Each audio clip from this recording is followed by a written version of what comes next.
Hey, what's up, guys? My name is Jayce Baron, author, advocate, podcast host, podcast producer, writer, all the slashes that all the LA people have in life. I am doing this Can I Be Vulnerable video because I ran into an old friend of mine a couple weeks ago at an event, and I loved what he was doing. I checked it out on his IG page, and just to have a space for black men in general to just speak and vocalize how they feel is something that I really haven't seen done in, I guess, the most vulnerable way. And so it was immediate for me to just come on and say yes to this project. So that's why I'm here. Have I been to therapy? I went to therapy twice in my life. The first time I was actually in college, and I knew that I was kind of dealing with something I really know. I thought it was my parents getting divorced 10 years prior. I just didn't really know what it was. And so I ended up going to therapy, the free therapy in college at the student center. Right. And I was like, okay, let me just, stick up in there. And so I went. It was cool. It was just like talking to somebody that had biased opinion. Right. So, I mean, that was that. And the second time I went was actually, trigger warning, is after I got raped. And so, and it wasn't immediately after. I had to kind of come to terms with myself with what actually happened. And once I realized, actually I got triggered from someone I was dating, and I did not react well physically, mentally, emotionally at all. And so after that happened, I was like, all right, well, there's obviously something, because I present myself well, like confident. I was pretty happy. You know what I mean? And so, but like that was just like, okay, there's something that's like ain't right in my head. Right. And so I did go to therapy. My therapist was not for me. She was just kind of like, oh, how do you like say these things with such a straight face, and she's just like, I just feel so bad. I'm just like, that's are not what supposed you're to supposed say to. that to me. You're supposed to help me out. But that's one of the things that with therapy as well is not every therapist is going to work. It's not going to be for you. Right. I always akin it to finding like your favorite restaurant or a good gym trainer or the right pair of pants that fit. You got to try a few on. And I say the same thing with therapists. I hit and quit. Yeah. And honestly, like, it can be more detrimental than having a bad therapist. Could be even worse than just not having one at times, because they, you're going there for help, and all of a sudden you don't get it, and all of a sudden it puts you in a different, like, man, fuck these people. And that's unfortunate, man. Yeah. So the story of me being raped, which is actually online. So you've written about it. Yeah. No, I've been I'm on an advisory board at Yale in the psychology department for sexual assault victims with men. So I kind of I use that. Right. And again, kind of my weakness. Advocacy, though. Yeah, advocacy. And I'm going to say, being on that, not the fact that you got raped, being on that is super fucking dope. Yeah. You know what I'm saying? Well, I mean when my mom said, so basically what happened is that it happened. Right. And it took me a while to not put the blame on me, because I met the dude on an app. And it wasn't even a sexual thing. Like, we were just like, he worked at a production studio. I'm like, all right, cool. I could, leg up. I'm in the industry. Right. He wanted to take me to drinks? Sure, why not? Mm-hmm. Went out to drinks. And not to say I'm an alcoholic, but I can handle myself. I can handle myself. If you're going out for a good time, I'm going to have a few of them things. Right. You ain't saying nothing but a word. So I can handle myself. And I can handle a lot.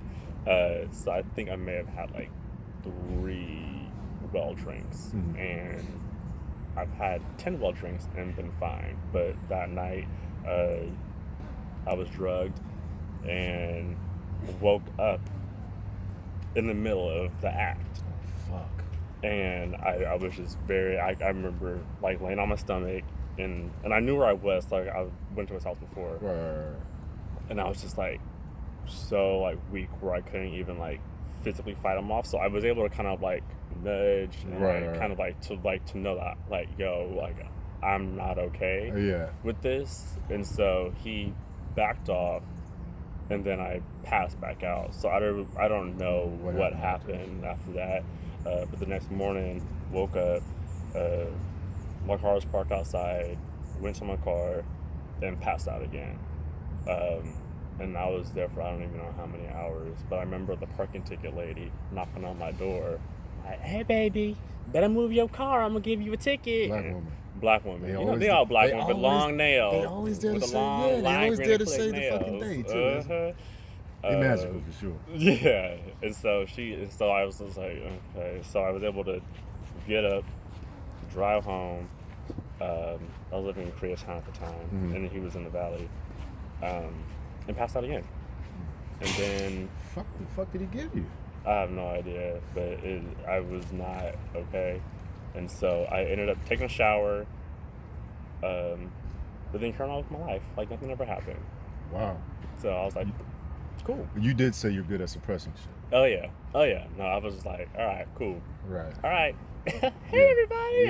I'm back in like WeHo at the Abbey, waving and shaking out. So I just pushed through, and then I remember maybe a couple months later, a friend of mine had asked just a group conversation over tequila and margaritas, like what was the worst? I forgot what the question was, but it was something I was just like, my answer was that experience, but it wasn't like I was raped. You didn't say I got raped. You said it was like I was in a situation and and it was just out, really uncomfortable, and he was just looking at me like, nigga, you what?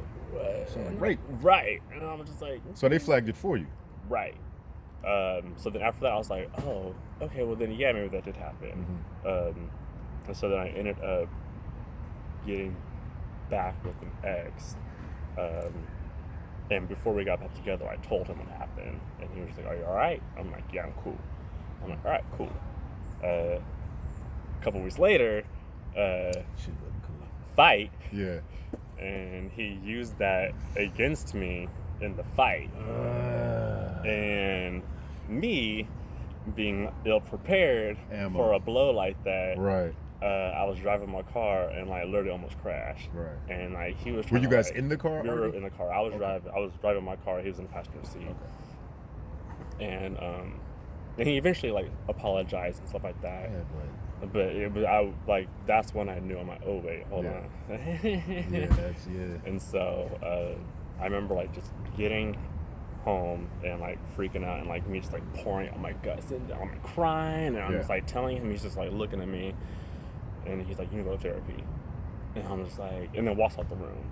And I was like, that wasn't enough for me. I'm like, whoa, what? To be honest, man, I don't know what I don't even know if I would have the words if somebody were to come to me just pouring out. Yeah. I probably would say the same thing. Hey, man, listen. Hey. Right. Hey, lady, listen. Hey, kid, listen. You might want to just listen. People get on this phone and call. Yeah. So I ended up calling another dude that I had dated who I knew went through something similar that he shared with me.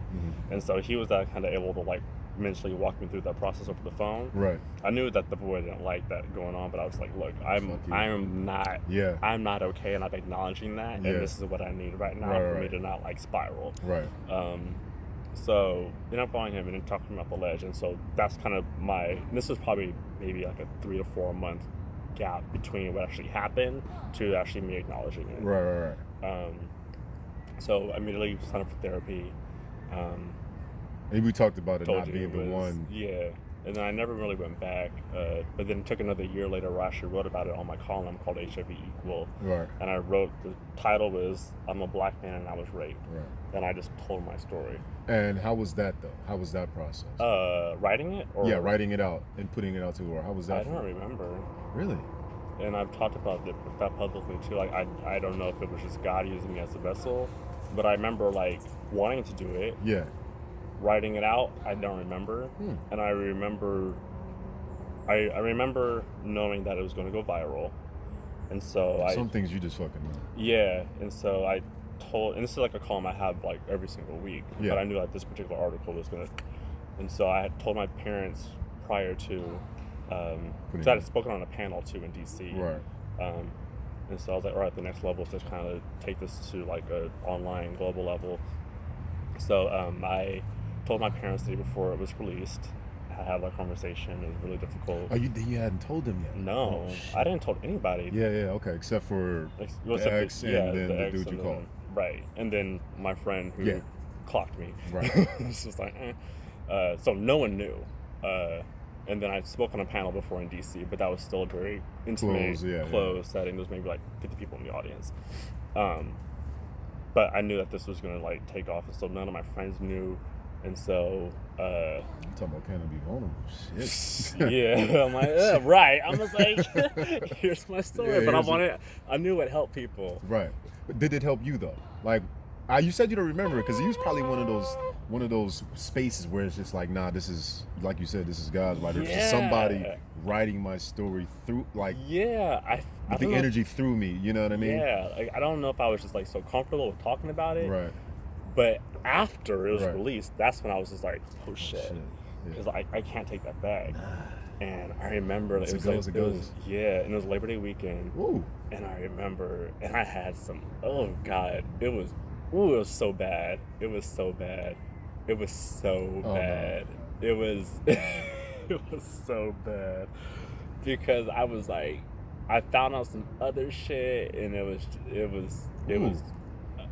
I found out that same dude I was dating was like fucking other dudes. That was a terrible weekend. Yeah, it was horrible. And so I'm just like, and I'm over trying to like just grin and bear it. Trying to suppress that. Yeah, and so then I was like, should I go out? Because I knew everyone read the damn article. So I was like, you know what? I'm like, my home is a wreck. Yeah. I'm gonna go out, have a good time. Right. And I'm like at this day party, like blitz, like having a good time. I'm in my tank top, my titties out, like the sun's going off, like it is a good time. And I just have so many people like coming up to me, and like I always appreciate people, like, but I feel like that moment was just like I didn't even know what to like say. People were like thanking me. And I'm just like at this day party in West Hollywood on top of a table dancing. And people are just like seeing me and like, oh my God, like gratitude and like wanting to talk. But it was just like a very like, that space is, you home wrecked. You just released this article. Finally acknowledge it. I'm trying to get away from this shit, and here you motherfuckers come on my good time. Talk about some shit that I'm literally trying to get away from in this moment. Yeah, it was just so, and then we're on family vacation when I had to tell my parents. Oh, shit. So I pretty much ruined the vacation, but I knew I had to say at that time. It was like now or never. It's terrible timing. Yeah, it was just. Well, it's not terrible timing. It's never the wrong time. It was terrible timing. It was terrible timing. It was terrible timing. Don't even like. It was like the chronological order of how that shit came. I was, and I'm over here just like. So. Remember, I think it had like 600,000 reads in the first week. People from all over the world emailing me, people like, hey, this happened to me 25 years ago. I've never been able to vocalize it till now. And so it was just a lot to undergo. Like one small 3-day period. Because once it goes viral too, like the attention that comes your way also can be overwhelming. Mm-hmm. Because you know it is, but you don't know what that feels like. Yeah. You know what I mean? Until you're in it. So. Yeah. And I can handle myself. I've been in the public eye for a very long time to a certain degree. Like, even in high school, it's like, all right, popular kid. College, so I've always, had it. But, that was just, another level. And, for what the theme was. It was just, Yeah, it wasn't viral because you did some dance and shit. Yeah. I wasn't over here, doing the Beyonce challenge. Right. So, but from that was 2016. Shit, that was 3 years ago. Yeah, 3 years ago. And so, but since then I spoke on several panels. I'm on an advisory board for Yale, as I mentioned earlier, for the psychology department for male survivors. I've done a lot of different work and just kind of using that story in my. And even outside of the work part, individual people. I talk to people all the time. Hey, I get a DM. Hey, can I talk to you? And so I'll talk to someone on the phone for an hour that I don't even know. Yeah. Just to kind of help them mentally process. And you said advocate. That's part of advocacy. Right. So shit, man. So yeah, whoever needs to hear it needs to hear it. Exactly, and I do know it'll get passed around. Right. I know that. It is a good pass around. That's the goal. Somebody that can connect with your story and not necessarily make a video, but go get help. You know what I mean? Acknowledge it. I may, or you may never know, and I may never know. But that maybe that one view out of somewhere out of Dubuque, Montana. Right. But one thing I also wanted to was important for me for coming out with this is that a lot of people associate gay men with being abused as a child. Oh, you're, and that's not the case. Right. My situation happened to me as an adult, and I was already dipping and doing prior to that. Yeah, and you knew. Yeah. Whenever you knew, you just knew. You knew you. Yeah. You were you. I mean, people ask me like, "When did you know?" I'm like, I don't know. I still don't know. Just happened. I am, and here I am. Right. I live my life for what I want and what makes me happy, and if that means whatever it is, then sure. My message to everyone who sees this video is that everyone has a story. You have a story. Someone else has a story, and people's stories do not define who they are. It develops them to who they are, but something that happens to you does not define, and that's good or bad. I think a lot of people, take something that happened that's good for them 10 years ago, and yeah, it's good to like, hey, I got Miss whatever pageant when I was 10, but how have you built upon that? And so I think a lot of people need to just continue and build off of and get higher up in tiers with accolades and whatever that means, or just even vulnerability or just emotional connection with themselves and the world. So yeah, you're the shit. Keep going. It's not that bad, and if it is that bad, then get whatever you need to get through it.